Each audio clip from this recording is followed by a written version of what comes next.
Hello, my name is Bob McElrath, and I'm proud to be the president of your union. I want to talk with you about some things that we can do to win a good contract in 2008. When you watch the Eye of the Storm video that's coming up, you'll see what happened in our last contract fight. One thing you'll notice is that the ILWU stuck together. We may have different jobs, we might work at different ports, and belong to different locals, but none of that really matters, because the power of this union comes from the rank and file members. And when we stick together, there's nothing that we can't accomplish, under pressure or under stress. We have to stand together and stay united. And that's where our strategy starts for 2008. Another part of our strategy about winning is getting the public support. Our employers are thinking about how to win that also. That's one reason they locked us out and shut down the ports. They thought they had enough public support to go after our union. They made a big mistake, but they'll be back. And they'll keep trying to win public support with their issues. But we aren't going to respond to their issues and their game plan.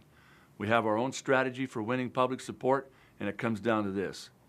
We have to talk about things the public understands and the issues they really care about. Things that are getting harder because most people don't have a union anymore. The public doesn't understand contracts or maintenance of benefits. Their health insurance isn't as good as ours, if they even have any at all. And most workers make a lot less than we do. It's not right, but that's how it is.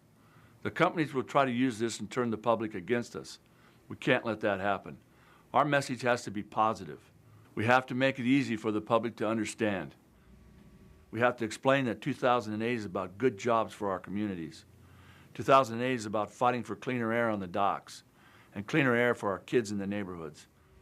We will win public support if we explain things this way. Another part of our strategy is showing the employers that we're ready to take action. And I'll be sending that message from the negotiating table. But the message will be even stronger if it comes from you, the rank and file. They need to hear from us on the docks and at the bargaining table. Finally, we have to be honest about how much politics plays in a part of our contract struggle. In 2002, the employers used their friends in the White House to attack our union. They tried to go after us with legal and political threats. Some of it was done behind the scenes, some of it was done in the news media.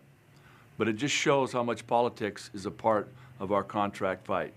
You know the employers are already talking to their friends in the White House, so let's keep talking with our political friends.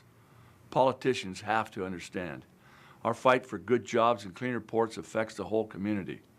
So let's keep talking to our friends at the city councils, our friends on the county commissions, and to your state reps and members of Congress, because politicians have to realize that this is a two-way street. They can't just show up when it's election time. They need to be with us whenever we're fighting for working families, for good jobs, safer ports, and better contracts.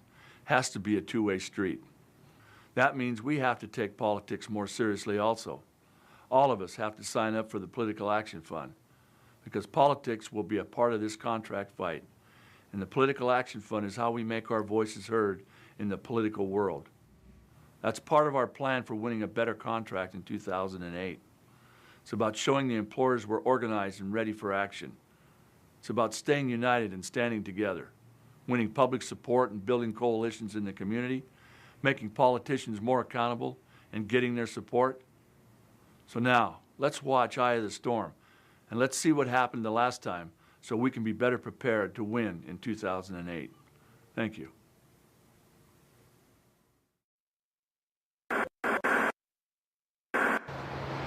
It's a logjam of monumental proportions. 200 cargo ships carrying 500,000 containers stacked up like buoys out to sea. All the major ports on the West Coast are shut down. The shipping companies have locked out the dock workers who belong to the Longshoremen's Union. Our decisions had to be right. We were in a position where if we made a bad decision or we made the wrong decision, we had our backs against the wall that we were going to pay a heavy price. We knew they were going to come. We knew they were going to fight. How?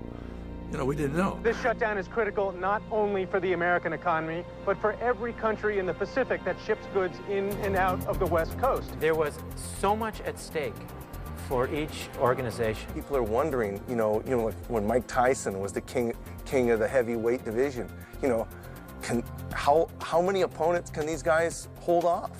Business owners say if some kind of agreement isn't reached soon, President Bush should step in. What he has to decide. I met with my son and my daughter, and I told them, this could be the one, and you know what your dad's going to do, and I just want to let you know how far I'm going to go. Because it wasn't just about me, and it wasn't just about these healthy young people that you see at the hall getting a job every day. It was a bigger picture. Earlier today, more than 1,000 dock workers marched through San Pedro. We're looking for, in this set of bargaining, are jobs that remain in the industry, jobs that are ours under the contract, and the employers have got to step up to the table. Taft-Hartley at least ensures the involvement of a mediator on all issues. We did not want a Taft-Hartley, we wanted a contract, and we're very sorry it came.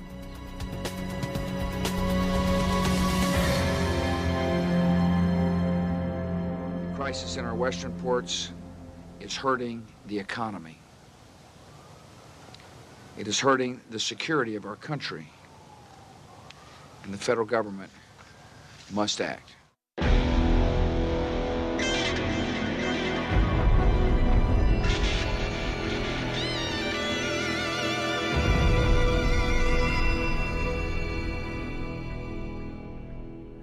We have 790 and above, 790 and above. We have 790 and above, 800 above. 800, where you at? Without a doubt, the year 2002 was a difficult one for America. Reeling from the September 11, 2001 tragedy, the economy was in a dive. War raged in Afghanistan, and a feeling of fear prevailed over everything. Fear of the unknown, fear of the future, fear that maybe things would get worse before they got better. Last call for 19 hours. Last call for 19 hours. What do you want? Go back to 20. Yeah, we need a couple more 40-foot stands before we go back to 20. 2002 was also the year that the International Longshore and Warehouse Union, the ILWU, would be negotiating their contract with the Pacific Maritime Association, or PMA, which represented the shipping companies and the terminal operators that the longshoremen worked for.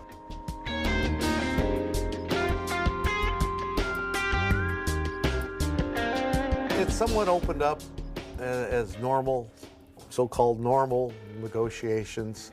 We didn't know what magnitude, this thing was going to go. It's like going into a ball game. You got butterflies, what's going to happen, and what type of a document are they going to hand you, and you're going to hand them your document. Middle ground was always our goal. I mean, we came into negotiations along with the Coast Committee, always with the thinking that we want a contract. In order to achieve change in this industry, it's going to take a long time. This is a very, very powerful union, and people recognize that.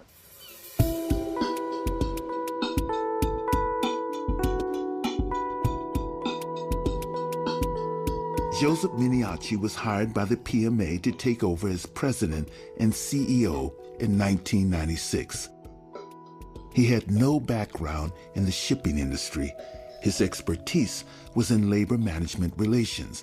Knowing that Miniaci was coming to the table and knowing that Miniaci was vowing to tame the ILWU and to change this industry, we knew, and I knew, that I had to get our particular negotiating team ready. This particular generation of rank and filers hadn't been in a big fight since 1971.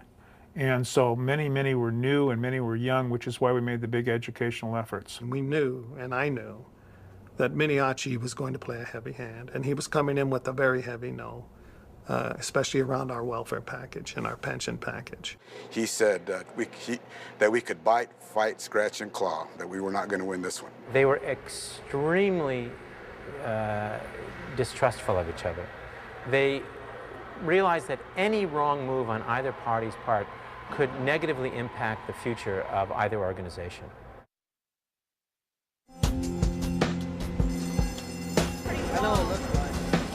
Well, the union's always been in the background in my life. I'm a third-generation longshore son. I've been in love with the waterfront since I was a kid. I used to come to the jobs with my dad to tie up ships and let go ships. And I grew up in a union town. A union was in my blood. I got out of high school in 1969, went right on the docks with my dad and started working. I knew I was destined for the waterfront. It was my backyard.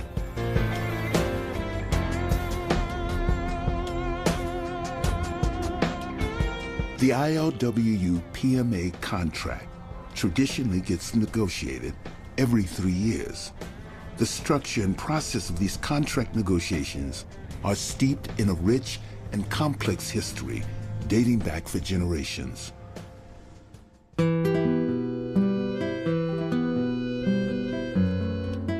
Longshore work in the 1920s and the early 1930s was handling breakbulk cargo. This is dirty work. It's dangerous work.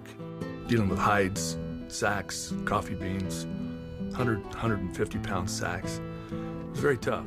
The jobs were not rotated. Favoritism was the rule of the day. You had to come down to the waterfront. You physically appeared and you were picked. It was called the shape-up system. You seen the old Marlon Brando film on the waterfront? Employer comes out and says, I'll pick you, you. And this was one of the most important objectives of the early attempts at unionization, was to break the company union, was to break the shape-up system. The workers wanted rights, so they fought, and people died. Rioting workers armed themselves with clubs to fight off police. Clouds of gun smoke and tear gas filled the waterfront. When they cleared on July 5th, 2 men were dead, 85 injured. They still call it Bloody Thursday, July 5th, 1934. This was such a marking event. You can't go to an ILWU meeting without hearing the men of 34, the 34 strike, the great strike. It was out of this tragedy and the extraordinary outpouring of public support that a new labor movement was born, with a new type of labor leader. His name was Harry Bridges. I'm an officer of a left-wing trade union, and that's the way those people think, and as long as my rank and file feel that way, my job is to represent them that way. Harry was way ahead of his time when he had a vision as to how the union should run, when he had a vision as to how people should be paid and what should be taken care of in the working conditions. It's like building an old house. He built the house, he built the union with a foundation that you can't rock.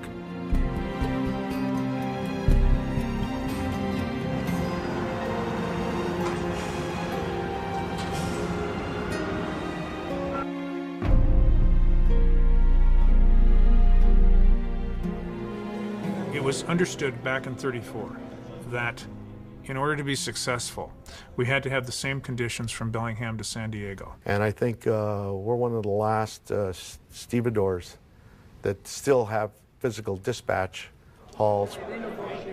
The main interest of the hiring hall and for the union is that it's a gathering place. It's where workers come together.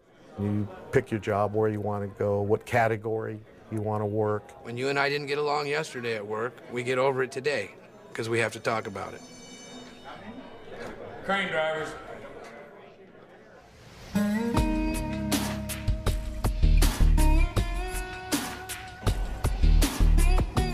West Coast ports support over 4 million jobs, representing 7% of the nation's gross national product, amounting to $300 billion worth of cargo loaded and unloaded annually.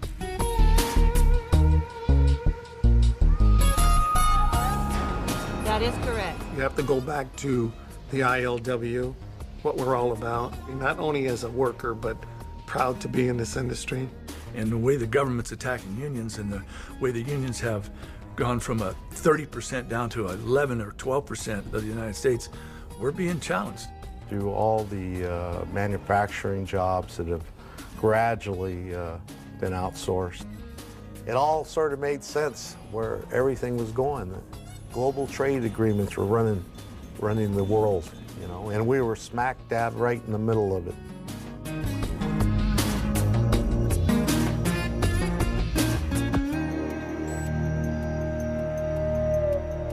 The two major issues in the 2002 negotiations were benefits and new technology. The PMA wanted to cut the medical benefits and introduce new technology in ways that would not only replace union jobs, but allow them to outsource remaining ones. The union knew that our issues was technology, and they tried to keep us off of that subject as long as they could. In 7 years, we will be gridlocked on our ports if we operate the way we operate today. There had always been a policy between the union and the employer that we keep what happens at negotiations at negotiations. And Miniachi very skillfully crafted this West Coast Waterfront Coalition as his alter ego. Founded just months prior to the negotiations, the West Coast Waterfront Coalition was comprised of some of the world's most powerful retailers like Walmart, Target, Home Depot, Best Buy, and Payless Shoes. This was a group of shippers that had gotten together to discuss the possible ramifications of action in 2002. PMA was one of the prime funders of this. The technology is already in place at Singapore's Pasir Panjang ship terminal. One computer worker there does the same job as 4 longshoremen in Southern California. Digital cameras record a truck's license plate, container number, and weight within seconds. But at West Coast ports, workers with clipboards do it by hand.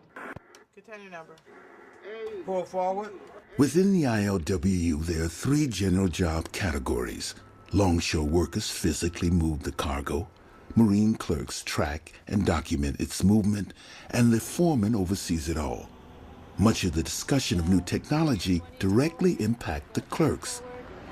29, they'll face that. We work with computers out in the industry for 10 to 12 years now, 15 years. Where are you guys working in the yard right now? Technology that the employers were after and that the industry was moving towards was the electronic technology that's out there today, the communication network that the world was working with. Hey, technology's here. If they want to introduce it, the employers got to take us along. They ain't leaving us behind. They're going to take us along. We heard more than once, why don't we just pay you guys, get you out of here, and we'll run the waterfront. I told Miniachi straight across the table that the jobs are not for sale, that we're ready to meet changes in the industry, but we're not going to give up our right to our jurisdictions. The reason the buyout offer was such an insult to the ILWU dates back to 1960, when the ILWU and PMA signed a very key contract known as the Mechanization and Modernization Agreement, or the M&M. Traditionally, most longshore work consisted of unloading cargo from pallets, boxes, and sacks. But over the years, large uniform containers were being introduced, which would eventually revolutionize the entire shipping industry. The Mechanization and Modernization Agreement of 1959 put into place the right for the employers to move forward with technology. The rule was this, that if a job is eliminated by technology, we're out of luck. But if there was any work left to be done, it was ours.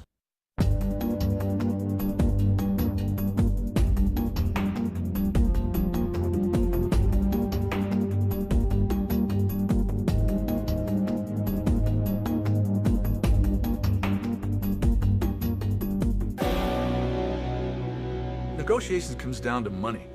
If it wasn't for the money, I guess why would we all be here? We wouldn't be here. It comes down to money, but then it comes down to their control. They want to be a controlling factor over the workforce. Back in '34, when the strike hit and people were killed, and we formed our contracts, and in those years, '34 and '35, we did it for conditions, and those are the conditions that prevail today. See it in every day's bargaining. The newspapers have got it. Workers are without medical. 40 million people in this country are without medical. How do we maintain our medical package, which was a state-of-the-art medical package? Great package. You could make $100 an hour if you didn't have any medical benefits. One catastrophe would completely wipe you out. It's a fundamental issue. It goes back to as long as I've been active in the division. It's always been going into the contract. There's one identified strike issue, and that's MOB, a maintenance of benefits. And there is a lot of pressure, a lot of pride that not on my watch. In other words, we're not going to lose this on my watch. And the people that were in those negotiations and that stuff were intent on not losing benefits on their watch.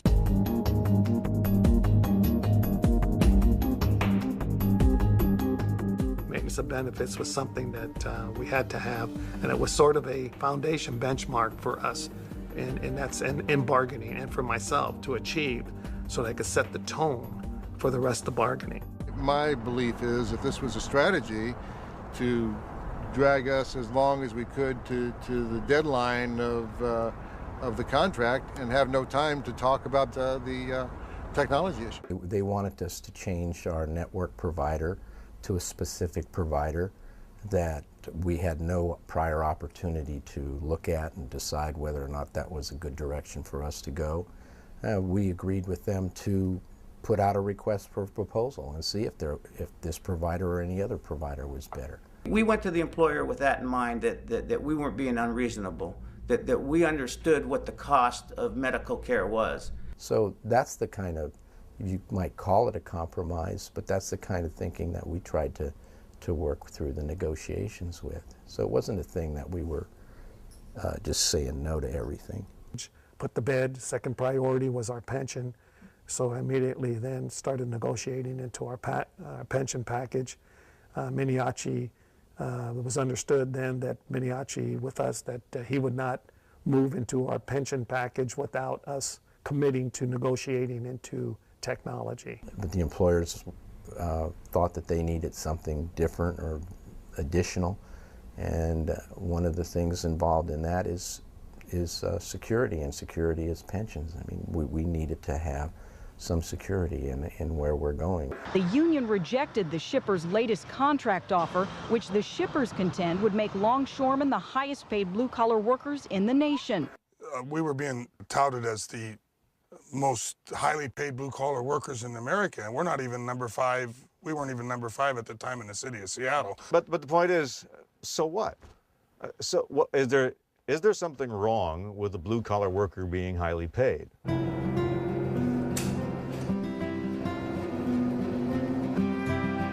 Especially in our industry, the cost of shipping a container of goods overseas, to pay for all the cost of unloading that, is 1% of the total cost and less of shipping that container would cover our wages, just 1%. We built this industry for the employers, you know. We feel our workforce has honed its skills and we're second to none. You make money for these guys, but they get to this point, they think they don't need you anymore, or they can outsource it. As negotiations continued and both sides dug in their heels, the ILWU received a very interesting phone call. We were, matter of fact, in Jim Spinoza's office, and all of a sudden the receptionist put a call in, and everybody came running down, and Tom Ridge was on the phone. We were actually in session when Tom Ridge called. And Tom Ridge was very adamant about very adamant in his position that we were not to find ourselves moving into a strike situation or anything that would hurt this country or the economy of this country, that we would be deemed, and he said it himself, that we would be deemed to be looked upon as economic terrorists. We had calls from Tom Ridge. We had calls from Elaine Chao. We had calls from the Solicitor General Scalia. And we had a visit by our Department of Labor attorney, Andrew Schiff. Andrew Schiff, on behalf of the White House, had said that he was a part of what he referred to as a White House task force on the West Coast PMA-ILWU negotiations. He said that the folks at the White House in this task force were determined to intervene. There aren't too many unions anymore that really have national economic significance. They do, because they control all of the goods that go in and out of the West Coast ports of the United States. And they are pretty unique as far as the economic impact that they can have on the country. So it's something that we got engaged in pretty early and developed a plan on how we would handle it if the feared worst case scenario were to happen. He then started sort of ratcheting up the different consequences that would hit the union if they didn't settle. And they seem to be trapped in their own little world that left them incapable of kind of understanding how the broader world outside of their little far end of the spectrum viewed things. He started talking about the military coming in and taking over the work in order to secure the docks and keep it secure. I would challenge SIF at different times and say, look, you know, you're just, these are empty threats. We don't believe for a minute that the government would do these extreme measures like this because you have no reason to. And he turns around in our conversations and says, yeah, but we do have a reason. I said, what is it, Andrew? He says, well, the reason is we're going to war in Iraq.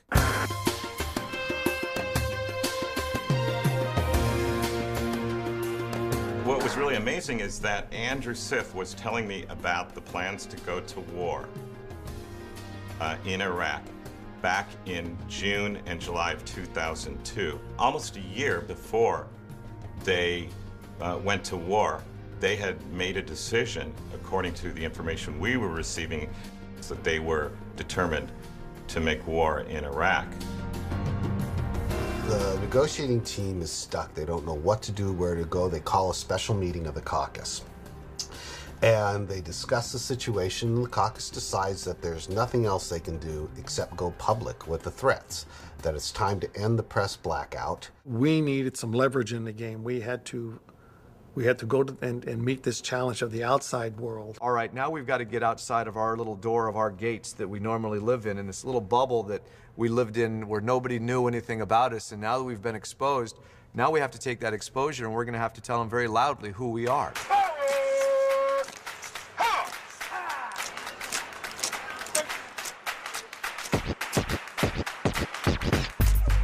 Realizing the ILWU needed help, the AFL-CIO offered their resources and support. They had to know that they weren't in this thing alone. They had to know that the rest of the labor movement was going to support them no matter what it took.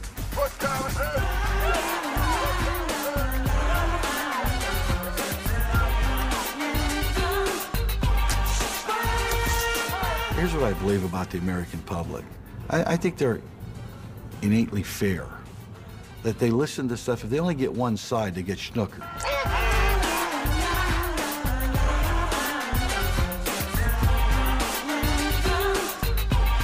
They also got the attention of the government and the people in the United States and around the world. And I think that was their motive.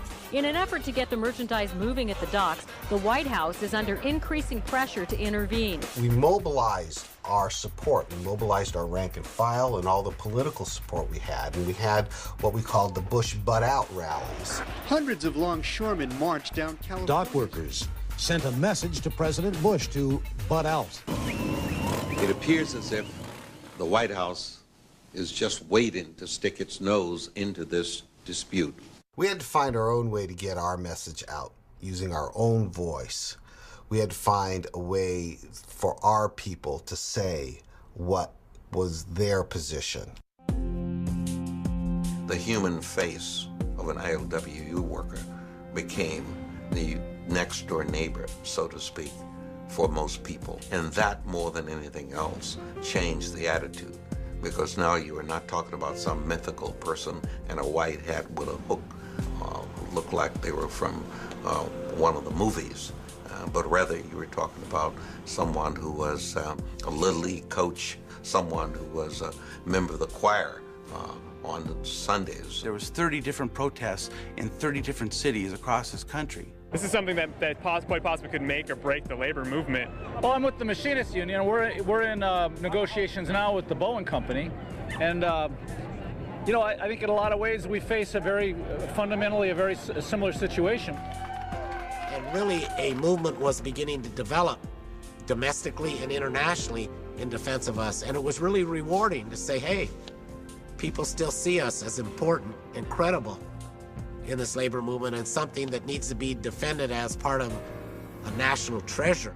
Whether you work in a union or a non-union family, what it is you're trying to do benefits workers across this country. Power to the workers! Power to the workers! Power! Power! Power!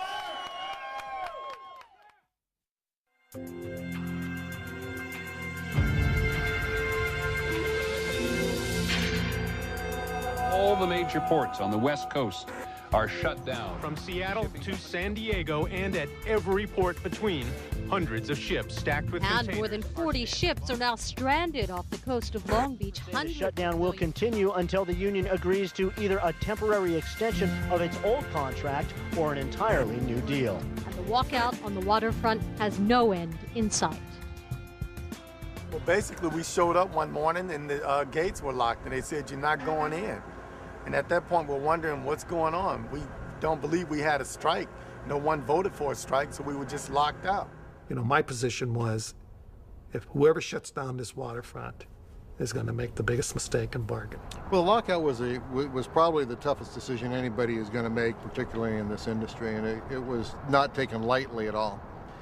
But you have to understand, though, that the lockout was in response to union actions. The union, in essence, was striking us. We have statistics from up and down the West Coast, from Seattle to San Diego, indicating production on the coast fell by 54% Sunday, when we hoped work would return to normal. The concept of a strike being, quote, good because it's American, and a, quote, lockout being bad because employees are being deprived of work opportunity, to me is totally fallacious. The fact of the matter is, both sides have to recognize that they can do economic harm to the other if an agreement is not reached. And we warned them that if you don't stop the slowdowns, we will lock you out.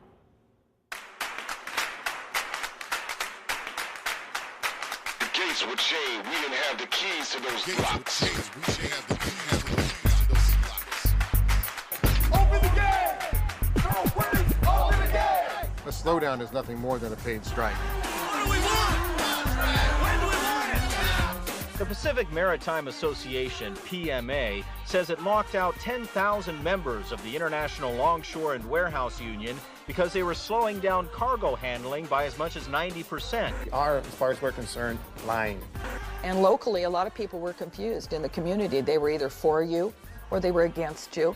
A lot of people thought we were out on strike. They didn't understand the difference between a lockout and a strike. Everybody was like, God, how long is this going to last? It can't last more than 2 days. And, you know, here we were 10 days into it. All these men and women, all they wanted to do was go back to work. And they, you know, kind of didn't have a choice in the matter. And it was kind of surreal. Now there's rumors that the National Guard's coming to work the docks. No work equals no money. Equals pulling your kids out of colleges and losing houses. And all we wanted to do is keep our benefits and get the pension raises for our retirees and surviving spouses. Tell you, you look at the Androids, you look at the World Cups, you look at these people, they're the ones that are the talents, they're the ones that are bringing our economy down. It isn't the ILWU.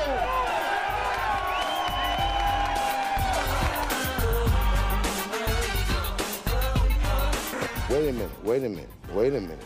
This is not a strike. This is a lockout, okay? And we didn't lock the gate. They've been feeding the media piles of propaganda and fiction, saying we're against technology, where all we want is union jurisdiction. They're trying to use modern-day McCarthyism to bury us. There's been a lot of confusion in the media, and even with this guy Bush, of what this union wants. We want a contract, but we're not stepping back, and we're not getting into concessionary bargaining to get one. Collective bargaining is not a cerebral exercise, it's a contact sport. And that when we talk about economic leverage, we're not talking about something theoretical, we're talking about something that's real. My message last night to the union, I think, was very, very simple. It's time that we put the interests of ourselves to the side and start thinking of the interests of the American people, and let's open our ports. They said no. ILWU members set records for cargo movements in West Coast ports in June, July, and August.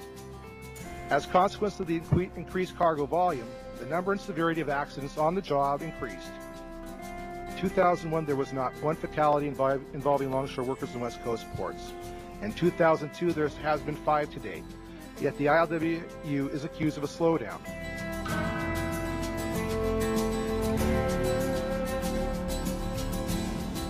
One of the thorniest issues for the ILWU negotiating committee, and one that came to symbolize the PMA's arrogance, was the whole discussion of safety on the docks. There's people getting crushed and killed all the time. During this 2002, we had 5 or 6 people killed within a 6-7 month period. In Tacoma, not too long ago, they had a young girl killed, crushed by a container. I was run over by a 15-ton heister in the hull of a vessel. I was in the hospital for over 4 months, and then finally on the 5th month, they had to amputate my leg below the knee. There you go. I'm talking to the guy next to me. We're walking down the ramp back to the ship in the crosswalk. So I took 3 steps, and then, like I said, bam, I was hit.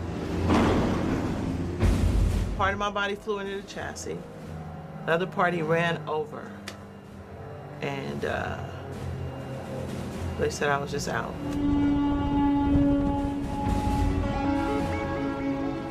It is dangerous. And it's more dangerous now than it ever was because there used to be many more injuries and now there's more deaths. During bargaining for the safety committee, we were trying to achieve AEDs, artificial external defibrillators, to pump a guy's heart back up. The employer handed us a piece of paper that said if we put an AED on every terminal on the West Coast, it would probably only save 3 guys' life over the life of a contract. So they didn't want to do it. At which point, to a man, our side of the committee stood up, called them a bunch of no-good, murderous bastards, and walked out of the room. Things are changing, and they're not always for the best. We're in a time right now where it's a corporate time, and it's very frightening for me, very frightening. It's a very serious, hard time right now, and I thank God that I am in the union. Oh my God. There is perhaps a glimmer of hopeful news tonight. The union has agreed to meet with a federal mediator tomorrow morning. Responding to a formal request from Peter Herkin, the director of the Federal Mediation and Conciliation Service, the ILWU and PMA agreed to meet with him. I remember walking up to the building and, you know, we were still talking, you know, what our game plan would be. We were in the hallways and we were in a little meeting room amongst ourselves. And we seen these guys in the corner and you looked at them and right away they sort of hid their face and all of a sudden they had pieces on them, they had guns on them. Negotiations aimed at opening ports along the West Coast collapsed this afternoon when union officials stormed out, accusing the shipping companies of bringing armed bodyguards to the talks. We're not going to tolerate that kind of bullshit. They believe that this was a violation of the culture of their relationship. It was a suggestion that there could not be productive negotiations, and the union felt that until the armed guards were removed, there could be no further negotiations. The people that put this together did a tremendous job.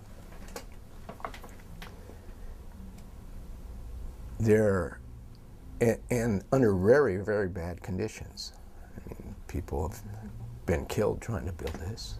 Like I like to tell people when they ask me, they never gave us anything, the employers.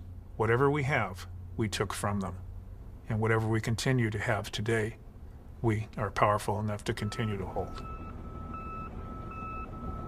You have a situation now where before a giant retailer, you know, a Bloomingdale's or a Macy's, would have a huge warehouse. Now all the giant retailers are moving to just-in-time inventories. So these companies have reduced their inventories, taken that off their balance sheets. We've become an importing country. I think from Maersk today, I may have the numbers off, but I suspect 70% of our cargo comes through the West Coast ports. So the issue of from an economic standpoint, of the importance of those ports and to the workers that man those ports was extraordinary. Everything evolves around trade. And I think dock workers are strategically positioned to deal with globalization. Wherever you go in this world, we're different. Different languages, different people. But the thing that's so common is the ship. When it leaves America, it's the same ship when it gets to Japan or when it gets to Hong Kong. It's the same.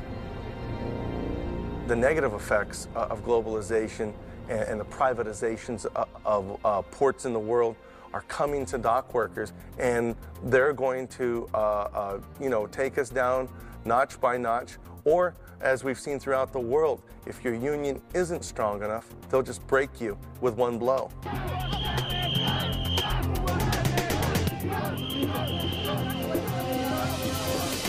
Since we've seen Thatcher started off in '89, the Patrick Stevedore and the Australian government example in 1998 on the attack of the Maritime Union of Australia. The dispute widened last week, though, when Patrick Stevedores dismissed 1,400 workers and replaced them with non-union labour. Now we've seen it shift back to all of Europe with a European directive on self-handling, which will allow non-union workers or workers from developed countries to take unionized dock workers' jobs.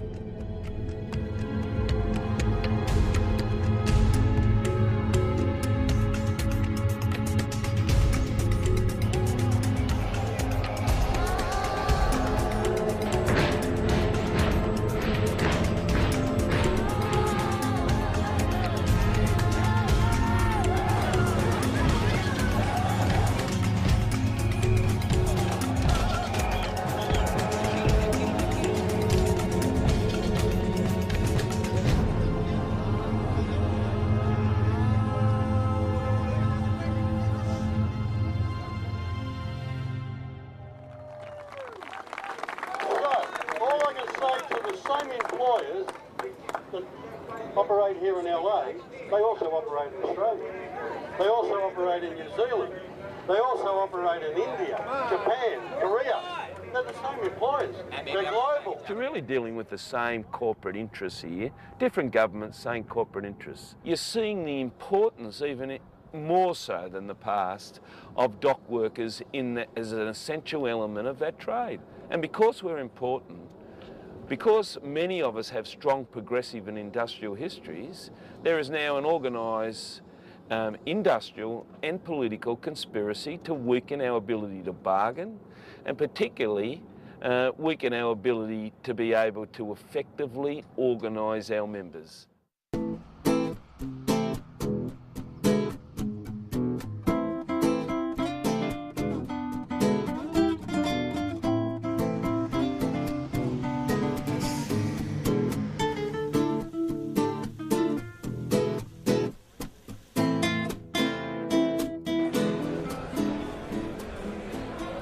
When we go to meet and have meetings with our International Transportation Federation and the IDC, the International Dockers Council, it's very evident there that the attack from government and from privatizing through government activity is just knocking out and destroying workers throughout the world. We're fighting the same fight in Europe as the ILWU on the US West Coast. And it's against those fierce attacks on dock workers' rights and circumstances in the ports. Dockers around the world, more than any other time, have to come together. It's in solidarity of world solidarity of dockers that we stand here today to let you know that your struggle is our struggle. What happens to you happens to us, the ILWU. En el futuro, bueno, el futuro es nuestro. Hoy viendo la comunión entre organizaciones, esto es imparable. Creo que es un coche sin frenos en una bajada, no en una pendiente. Lo importante y lo imprescindible es que los responsables sepamos conducir ese coche, que yo estoy convencido va a bajar a gran velocidad. Every politician and every union around the world had their eyes on the ILWU because they knew if the employers, Pacific Maritime Association, broke the International Longshoremen's Union, that was the end of unions as you and I know them. These workers did not strike. These workers were locked out. You have been right in this fight. right. And from the very beginning, you wanted to work. It was PMA who locked you out and prevented you from doing your job. I sent a letter to President Bush expressing our deep opposition to his policies and his suggestions in terms of deploying the National Guard and having the states call out the National Guard. We wanted the natural process to take place for them to have their day and to be able to communicate those issues and communicate them effectively. What we certainly didn't want is to have national labor policy eroded by undue pressure from the White House.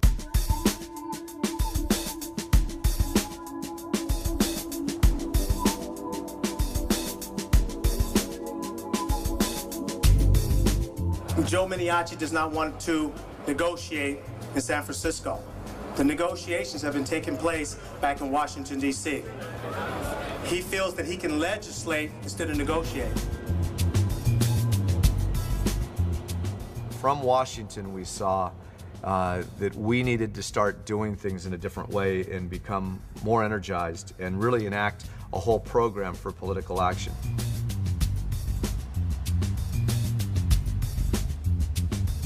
The fact is, these are two very strong entities, and they're terribly important.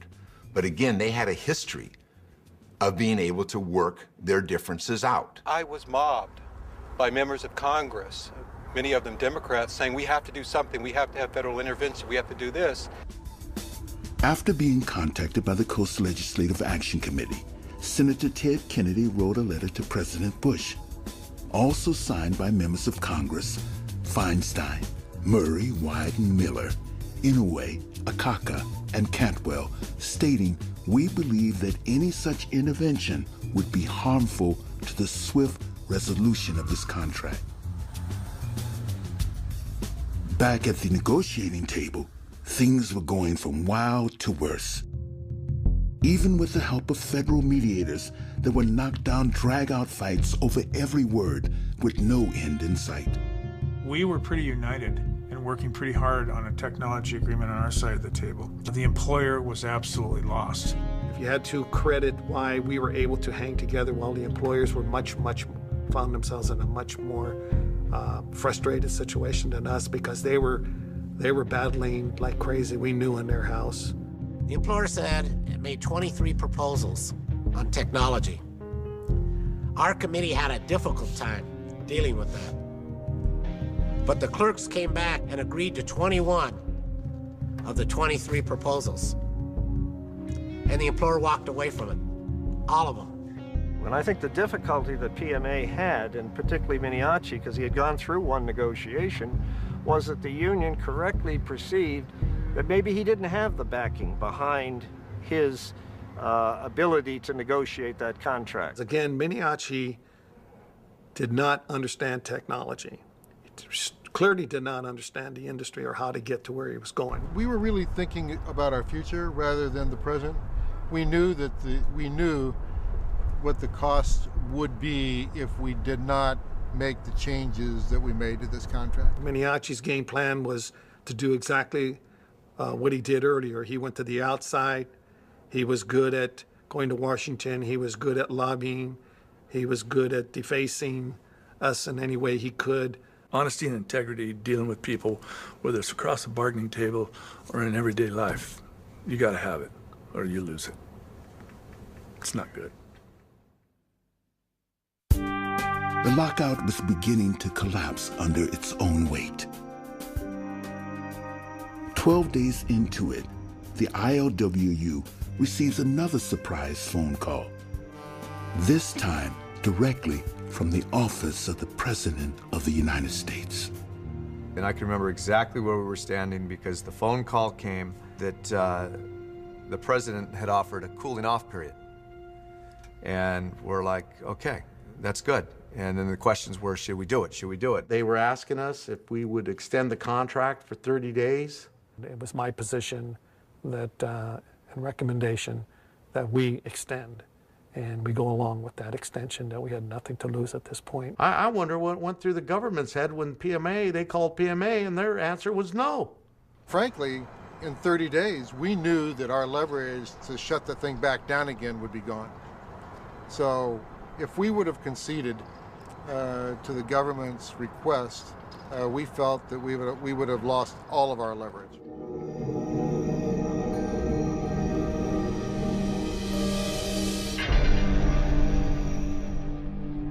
I have determined that the current situation imperils our national health and safety. I have appointed a board of inquiry to investigate the issues at stake. Today, the board submitted an official report stating each party's position. I'm now directing Attorney General Ashcroft to seek an injunction under the Taft-Hartley Act, ending the lockout and requiring work at the ports to resume at a normal pace.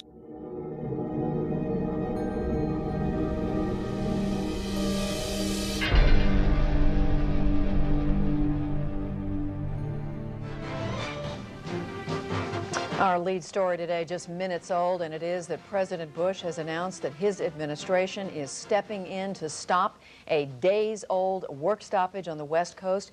How is it the administration could be invoking Taft-Hartley when the workers had offered to extend the contract and the administration was even on that side? Management said no. The president has not picked sides in this dispute. He has picked sides. He's picked the sides of the American people. He's concerned about the American workers and the American economy. In the beginning of the struggle, we had the passenger ships coming in, and we worked the passenger ships for free, not to impact the public. With the military ships, the PMA refused to work the military ships. We said, we'll work your military ships for free. On our own time, anything that our troops need, we will load or unload free. And they said no to that. The work stoppage also threatens our national defense. These ports load the ships that carry supplies to our men and women in uniform. You tell me who truly supported troops and who didn't support troops by denying that offer. It was all a scam.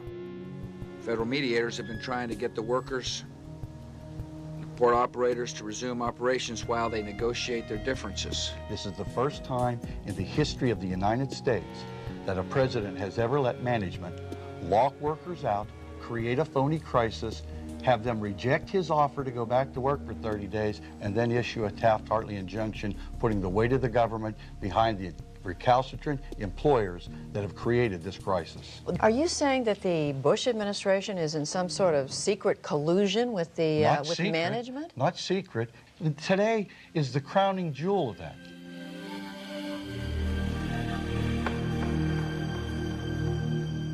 There was a time period when we all thought, and I personally became convinced, that we were going to lose this whole thing, that the federal government was going to come down on the ILWU and the membership so hard. This was a battle to actually destroy the union. It wasn't over wages, hours, and work conditions.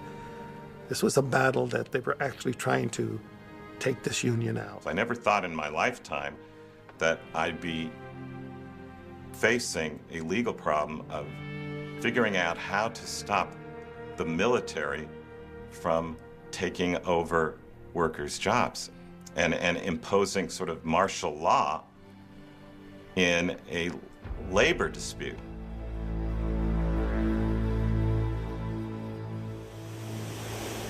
You look what's happening in the rest of the country outside of well-organized workplaces. Families are being devastated. Their futures are being foreclosed. Their dreams are being dramatically limited because of the loss of pension benefits, the loss of health care, the loss of their hourly wages, all of these things.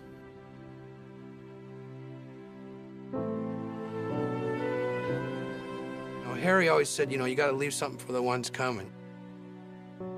You got to make it better for them. And if it all went south on our watch, God forbid. The thing that helped me to lead was that rank and file, that disciplined rank and file that just stood steadfast and basically said to myself and to the committee, we're behind you. One of the things I used to tell the employer when we'd sidebar is, would you die for your organization? Not a chance. A lot of people on my side of the table would.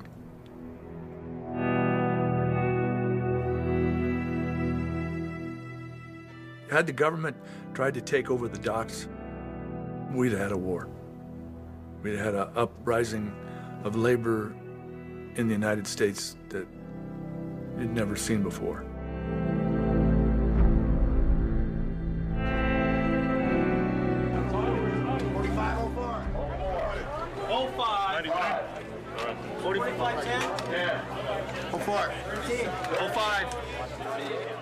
Forced back to work by Taft-Hartley, the ILWU began preparing for what they were certain would come next.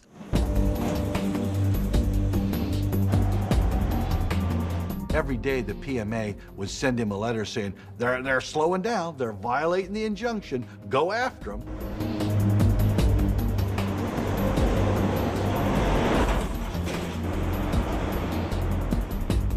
So we said, before you do that, you may want to take a real good look at the information we have, because you're going to be embarrassed when you go in. They tried to make a motion in court, and they failed. And they failed because of this counter information and this counter evidence that the union had collected. So that failed. Taft-Hartley was nothing more to me than a cooling off period, and let's continue to negotiate.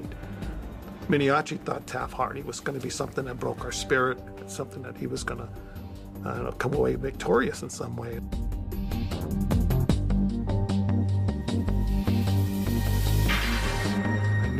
I knew that I was going to get a package. I knew that I was going to able to get a contract, and I knew that I was going to get a good contract. We've struggled and fought for 9 months to get that agreement, and we got it. We got three things. We got pension, we got welfare, and we got the clerks, maintain the clerks' jobs. And they voted, the final vote was 13-1 to accept it and to take it to the caucus.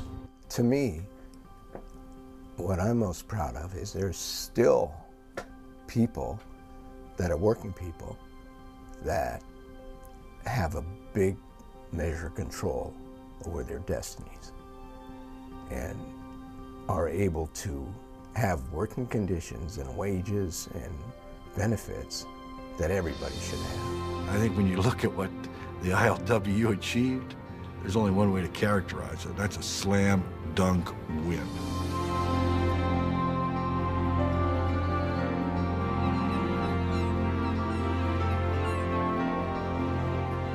It's a great moment for me, and a great time in history for me to look back at when as I leave this industry pretty soon. You know, in a few years, I'm in my senior years now, and I'll look back.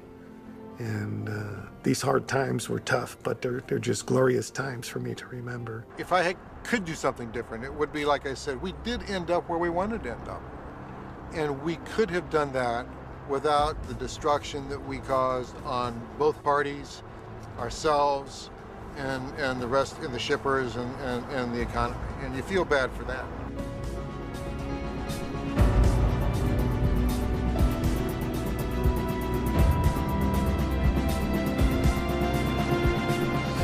Naturally, unions, they call each other brother and now sister. Since I was a little kid, they don't call me Ray. It's been brother. When I walk in the house, my dad's 84 years old, retired. He's making more money now than when he was working, because we take care of our old timers. And when I walk in the house and they say, "Hey, brother," you know, it's just something that it stays with you. I had this made. It's the hook. That's like the altar of the whole waterfront. It just means everything. The ship is the altar, and the hook is the host.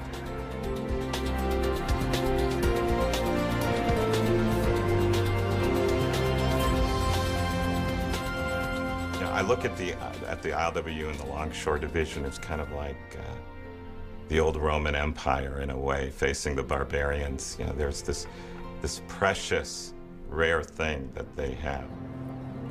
Take a big bite, because if you don't take that and hang on, you're going to get hungry down the road. We've got to keep our teeth sharp. That's for damn sure. Yeah.